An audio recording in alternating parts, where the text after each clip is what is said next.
Assalamualaikum warahmatullahi wabarakatuh. Perkenalkan terlebih dahulu, nama saya Rizky Putri Dharma dengan NIM 21060550003 dari kelas A, Program Studi Ilmu Administrasi Negara, Fakultas Ilmu Sosial dan Hukum. Baik, di sini saya akan menjelaskan salah satu masalah sosial dari aspek ekonomi dan politik yang masih marak diperbincangkan, yakni masalah korupsi bantuan dana sosial COVID-19 yang dilakukan oleh Menteri Sosial Juliari P. Batubara. Hal yang paling mengejutkan, di penghujung tahun 2020 yang lalu, masyarakat Indonesia dihadapkan pada dua kenyataan yang pahit. Di satu sisi, jumlah kasus penyebaran virus COVID-19 semakin meningkat. Di sisi yang lain, ironisnya ada dugaan bahwa bantuan sosial yang ditujukan untuk meringankan penderitaan masyarakat akibat pandemi justru dikorupsi. Dan salah satu tersangka Menteri Sosial saat itu ialah Juliari Batubara. Berbagai laporan dugaan penyelewengan bansos pandemi juga telah diterima oleh aparat penegak hukum di berbagai daerah di Indonesia. Hal ini menunjukkan ada permasalahan struktural dalam pengelolaan dana yang rawan politisasi dan juga korupsi. Urgensi atau masalah dalam pengelolaan bansos. Bansos secara sederhana adalah mempersembahkan uang, barang atau jasa oleh pemerintah pusat atau daerah kepada individu, keluarga, kelompok, atau masyarakat guna melindungi masyarakat dari kemungkinan terjadinya risiko sosial. Secara umum, mekanisme pengelolaan bansos dibagi dalam 3 tahap: penganggaran, pelaksanaan, dan pelaporan.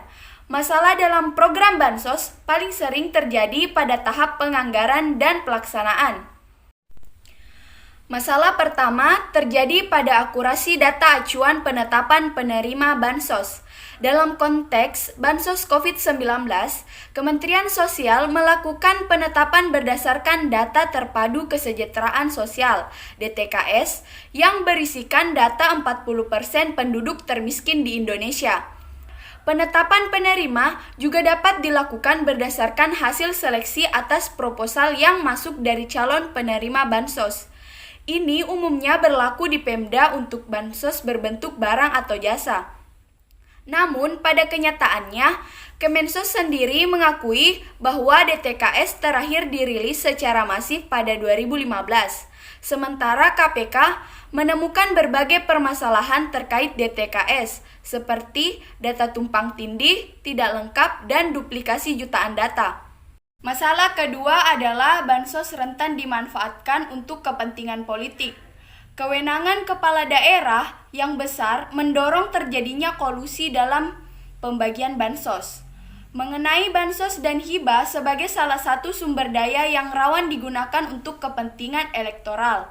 Pada tahap penyampaian, bansos dalam bentuk uang diberikan secara tunai maupun lewat transfer ke rekening bank penerima bansos atau bank penyalur. Adapun pengiriman bansos dalam bentuk barang didahului dengan proses pengadaan barang atau jasa untuk kemudian diberikan secara langsung kepada penerima bansos. Metode inilah yang digunakan Kemensos untuk menyalurkan bantuan bahan pokok COVID-19 bernilai triliunan rupiah yang kemudian bermasalah.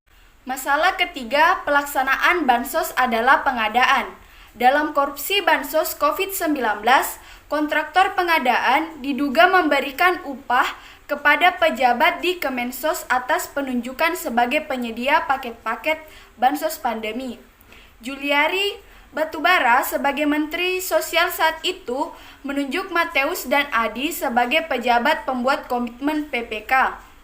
Dalam pelaksanaan proyek tersebut, ditetapkan adanya fee dari tiap-tiap paket pekerjaan yang harus disetorkan para rekanan kepada Kemensos melalui Mateus.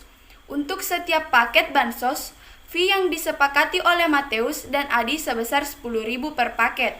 Sehingga total uang suap yang diterima oleh Juliari menurut KPK adalah sebesar 17 miliar.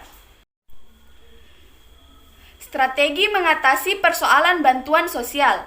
Adapun strategi untuk mengatasi persoalan tersebut yang penting untuk dilakukan yakni: pertama, melakukan perbaikan sistem dengan menerjunkan langsung tim Kemensos ke lapangan untuk mengetahui persis permasalahan yang terjadi di tengah masyarakat. Kedua, pengawasan bantuan sosial dilakukan Kemensos bekerja sama dengan KPK, Kejaksaan Agung, BPK, BPKP, Bank Indonesia, OJK, dan Polri untuk mencegah terjadinya penyelewengan bantuan sosial. Ketiga, mendukung transparansi penerima bantuan agar di setiap kelurahan dipampang data penerima bantuan dan menggunakan aplikasi usul sangga, di mana masyarakat bisa mengusulkan nama yang berhak menerima bantuan dan menyangga bila ada masyarakat yang sebenarnya tidak berhak. Keempat, menghidupkan peran pilar-pilar sosial untuk mendukung kemandirian, seperti Karang Taruna agar bergerak dan ambil bagian dalam kegiatan sosial sebagai wujud kebersamaan.